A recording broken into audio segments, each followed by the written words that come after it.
नमस्कार विद्यार्थ्यांनो, माझे नाव माधुरी राजभर आहे. मी तुम्हाला हिंदी हा विषय शिकवणार आहे. आज विद्यालय तुमचं स्वागत करत आहे. आज जो आपला धडा आहे व्याकरणचा ते कोणता आहे? संज्ञा. आणि संज्ञेचा हा दुसरा सीझन आहे. पहिल्या सीझनमध्ये आपण बघितले की संज्ञा काय आहे किंवा संज्ञाची परिभाषा बघितले आणि त्यांचे काही प्रकार पण आपण बघितले. तर यामध्ये आपण बघणार आहे यांचे काही प्रश्न किंवा उत्तरे. कारण की जेव्हा प्रश्न कसा विचारला जाणार आहे किंवा कसा करणार आहे हे तुम्हाला समजून घेणार आहे. तर पहिला आपण यांचा काय बघणार आहे? यांचा काही प्रश्न किंवा उत्तरे. तर चला बघूया. बघा, तुमच्या समोर आता पहिला प्रश्न आलेला आहे की नाही? हो. तर पहिला प्रश्न काय आहे तुमचा? बघूया. पहिला प्रश्न आहे, नीचे दिए गए शब्दों में से संज्ञाएं छाटकर लिखो. इथे दिलेले आहे की खालती म्हणजे खाली काही शब्द दिलेले आहेत, त्यातून तुम्हाला संज्ञा जे आहे छाटून लिहायचं आहे. म्हणजे संज्ञा काय आहे ते तुम्हाला लिहायचं आहे. तर पहिला आपण काय करायचं आहे? पहिला शब्द विचारून घ्यायचा, मग नंतर यांचं उत्तर बघूया. तर पहिला काय आहे? पौधा. काय आहे? पौधा. दूसरा ऊपर, सुंदर, चांदनी, यह, प्यार, यसबा, नीचे, चार, कली, बड़ा, परीक्षा, हम, फूल, कांटा, वहां, हरियाली, नदी, बालासोर आणि प्रदूषण. तर याप्रमाणे इथे काही 20 शब्द तुम्हाला दिलेले आहे. किती? काही 20 शब्द तुम्हाला दिलेले आहे. यातून तुम्हाला संज्ञा काय आहे हे छाटून लिहायचं आहे. तर चला बघूया. तर पहिला कोणता तुमचा आलेला आहे? पौधा. काय आहे उत्तर? पहिला पौधा. दुसरा जे तुमचा आहे ते कोणता आहे? सांगा तुम्ही लवकर. चांदणी. काय आहे? चांदणी आहे.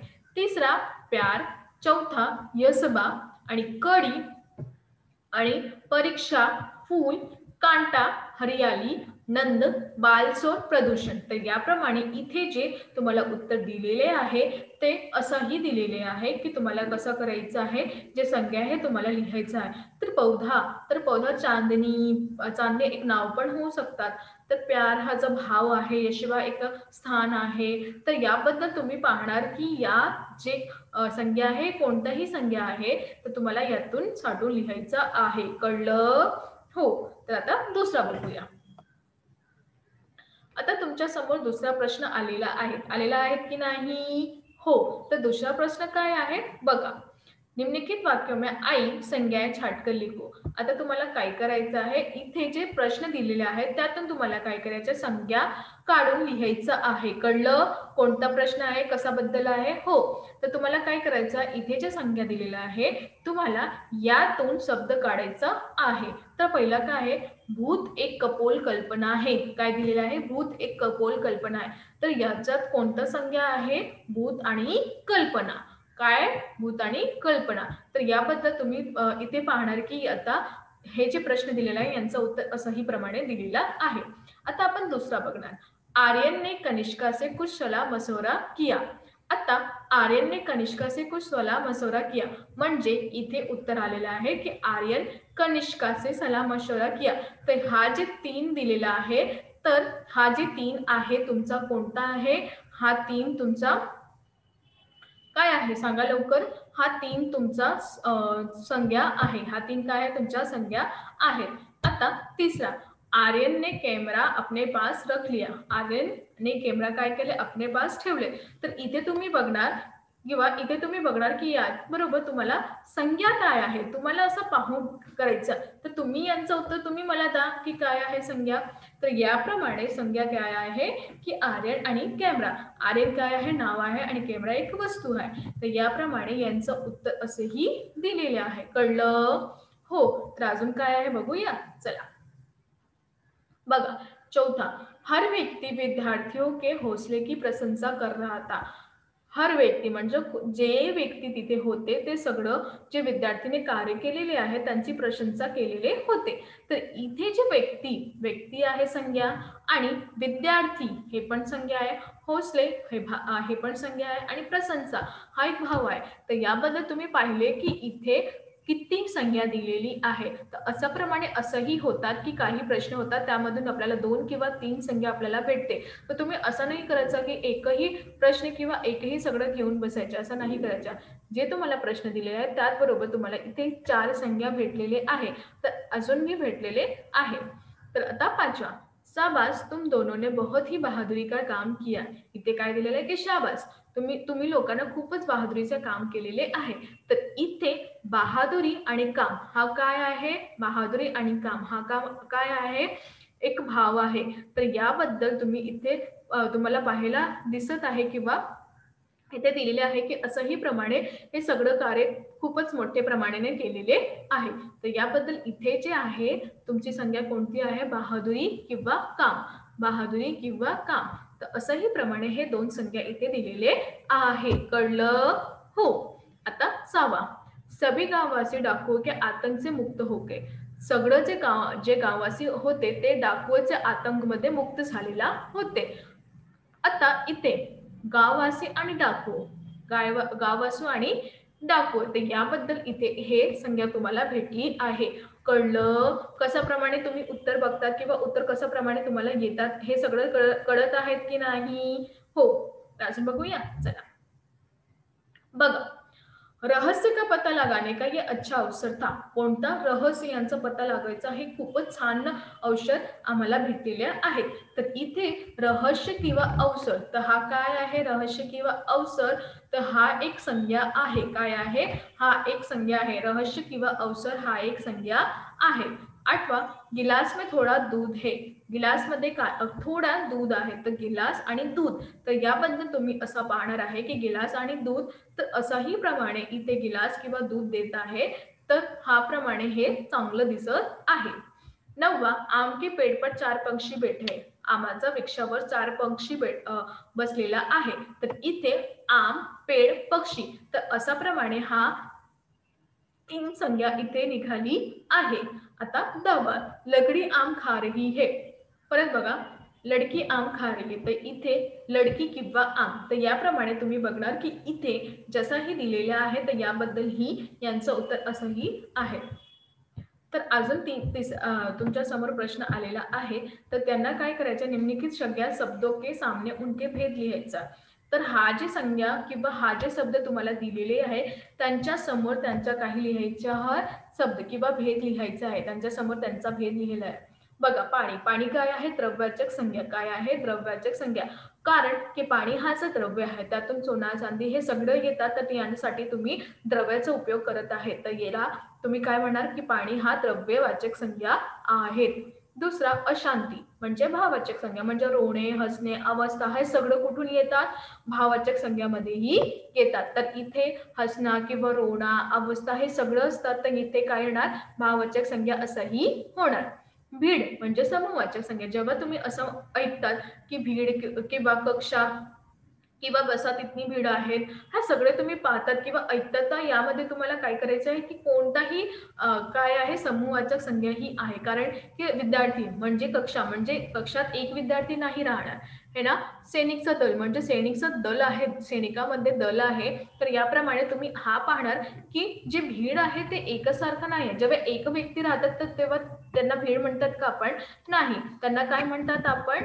की भीड आलेली आहे. तर जेव्हा भीड असं म्हणतात आपण, त्याप्रमाणे भीड असंही दिलेले आहे. तर भीड असं म्हणतात की त्यातून खूपच भीड आहे. तर भीड म्हणजे खूपच गर्दी झालेली आहे. त्यांना आपण म्हणतात समूहवाचक संज्ञा. दूध द्रव्यवाचक संज्ञा म्हणजे इथे पाणी दिलेलं आहे, इथे दूध, इथे सोना, चांदी काहीही वेगळं शब्द दिलेला असता तर यांना आपण द्रव्यवाचक संज्ञा असंही म्हणतात. इथे बघा, बेरोजगारी म्हणजे भाववाचक संज्ञा. कारण की त्याच्याकडे काहीही कार्य नाही, ते बेरोजगारी झालेला आहे. तर यांचा भाव दिसत आहे की कोणतं कार्य आहे? बेरोजगारी झालेला आहे. तर याप्रमाणे यांना काय म्हणतात आपण? बेरोजगारी.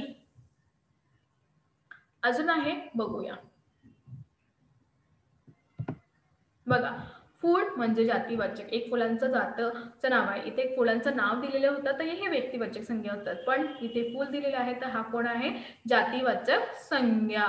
कक्षा म्हणजे समूहवाचक संज्ञा. मी तुम्हाला पहिलेच सांगितलं होतं कक्षा म्हणजे कक्षा. जेव्हा आपण हे ऐकते तर तुम्हाला माहिती जाणार की कक्षामध्ये एक विद्यार्थी नाही राहणार, कक्षामध्ये खूपच विद्यार्थी राहणार. तर यांना आपण काय म्हणतात? समूहवाचक संज्ञा असंही म्हणतात. कळलं की नाही? हो.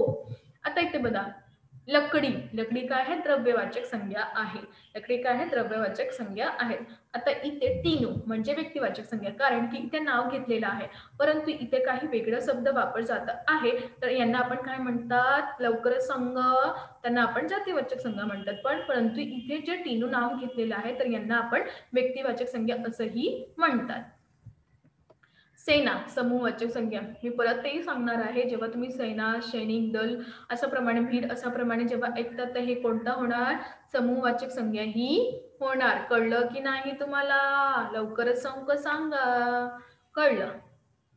आता इथे 11 ऑगस्ट व्यक्तिवाचक संज्ञा, कारण की इथे एक ऑगस्ट महिन्याचं नाव केलेलं आहे. तर इथे असा होता की महिना, तर याप्रमाणे हा जातीवाचक संज्ञा असतात, कारण की जातीवाचक संज्ञा ही बद्दल ते लोकांचा जे जातीचा निर्माण होतात. परंतु इथे ऑगस्ट दिलेला आहे तर एक महिन्याचं नाव दिलेलं आहे, तर यांना आपण व्यक्तिवाचक संज्ञा असंही म्हणतात. कळलं? हो. आता बघा इथे प्रदूषण म्हणजे भाववाचक संज्ञा. काय आहे? भाववाचक संज्ञा, कारण की प्रदूषण दिलेले आहे आणि इथे भाववाचक संज्ञा असंही दिलेले आहे, तर यांना आपण काय म्हणतात? भाववाचक संज्ञा. कॅमेरा म्हणजे जातीवाचक. कॅमेरा म्हणजे काय? जातीवाचक. तर याबद्दल कॅमेरा जे आहे जातीवाचक संज्ञा आहे, कारण की कॅमेरा इथे नाव दिलेलं आहे. चमक धमक म्हणजे भाववाचक संज्ञा, कारण की चमक धमक ते हा भाव दिसत आहे की ते किती चमकत आहे, किती त्यांचा भाव दिसत आहे. सडके म्हणजे जातीवाचक संज्ञा, तर याबद्दल सडके म्हणजे काय आहे?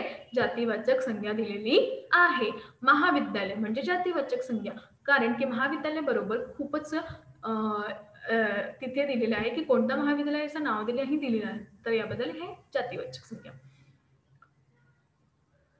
आता तुमच्या समोर आलेला आहे प्रश्न 4. निम्नलिखित संज्ञाओं का वाक्य में प्रयोग करो. तर तुम्हाला काय करायचं? हा जे निम्नलिखित संज्ञा आहे त्यातून तुम्हाला वाक्याचा प्रयोग करायचा आहे. तर पहिला काय आहे? मोती. मुझे मोती की माला पहनना बहुत पसंद है. तर याप्रमाणे हा जे मोती दिलेला आहे यांचं मोती यांचं वाक्य प्रयोग करायचं आहे. तर मोती. समस्या. ऐसी कोई समस्या नहीं है जिसका समाधान ना हो. असा कोणताही समस्या नाही आहे की ज्यांचं समाधान नाही आपल्याला भेटलेला आहे.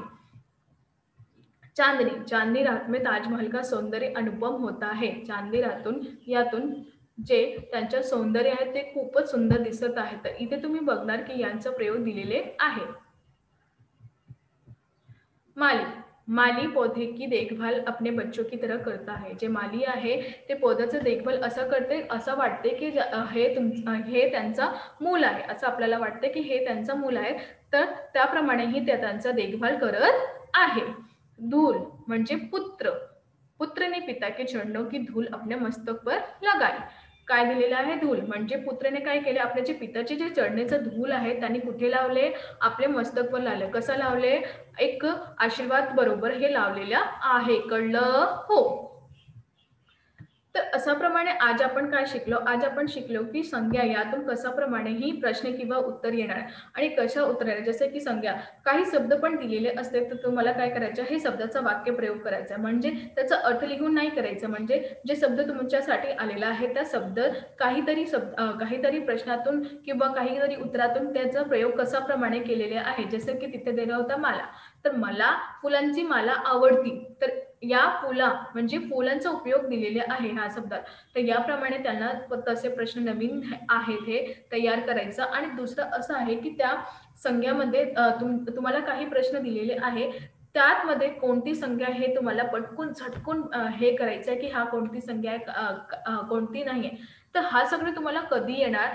जेव्हा तुम्ही यांची परिभाषा, परत मी सांगत आहे, जेव्हा तुम्ही यांची परिभाषा नीटप्रमाणे ऐकता किंवा नीटप्रमाणे त्यांचा वाचन करा. जेव्हा तुम्ही नीटप्रमाणे हे वाचणार तेव्हा तुम्हाला कळणार की संज्ञा काय आहे, कारण की यांचं विविध प्रकार आहे आणि या विविध प्रकारातून तुम्ही काय करणार की कुठे कोणत्या प्रकारमध्ये काय येणार किंवा कोणत्या प्रकारमध्ये काय येणार तर तुम्हाला नाही समजण करणार. तर याबद्दल तुम्हाला काय करायचं आहे की हे जे प्रश्न दिलेले आहे किंवा हा जे प्रश्न दिलेले आहेत त्यांना कसं विचारायचं किंवा तसे त्यांचं उत्तर कसं प्रमाणे लिहायचं हे सगळे तुम्हाला व्यवस्थित आणि नीटप्रमाणे कधी येणार? जेव्हा तुम्ही या सगळ्यांची परिभाषा नीटप्रमाणे ऐकता. जेव्हा नाही समजतं ना, पुन्हा पुन्हा ऐका, पुन्हा पुन्हा ऐका. जेव्हा तुम्ही पुन्हा पुन्हा ऐकणार, पहिला नाही समजला, दुसरा नाही समजला, तिसऱ्या वेळी तर समजणार. तर याप्रमाणे असं जे तुम्हाला दिलेले आहे, त्यांचं उदाहरण कसं प्रमाणे दिलं आहे, त्यांचा शब्द कसा उपयोग केलेले आहे, हे सगळं तुम्ही पाहूया. जेव्हा तुम्ही पाहणार तेव्हाही तुम्हाला कळणार आहे. धन्यवाद.